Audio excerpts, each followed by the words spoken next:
Sa dilim ng dapit hapon, may isang bangkang palaging lumilitaw sa gitna ng Lake Cebu. Sabi ng matatanda, huwag kang titingin o lalapit kapag nakita mo ito. Tahimik ang paligid, malamig ang hangin, at naririnig mo lang ang mahinang pagaspas ng tubig. May mga mangingisda raw na, sa pagnanais na malaman ang sikreto ng bangka, sumubok lumapit. Dahan-dahan silang lumalapit, nanginginig sa kaba, habang ang bangka ay tila lumulutang ng walang sakay, walang sagwan, at walang tunog. Biglang sumasabay ang hangin sa pag-ikot ng bangka, sumisigaw ang mga aninong tila humihingi ng tulong. Isang iglap, nilalamon ng hamog ang paligid. Wala ng bangka, wala na ring mangingisda. Hanggang ngayon, hindi na sila natagpuan.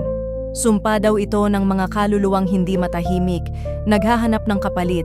Madalas, may naririnig na mahihinang bulong at yapak sa baybayin, kahit walang tao. Ang mga anino sa paligid ay tila nagmamasid, naghihintay ng susunod na biktima.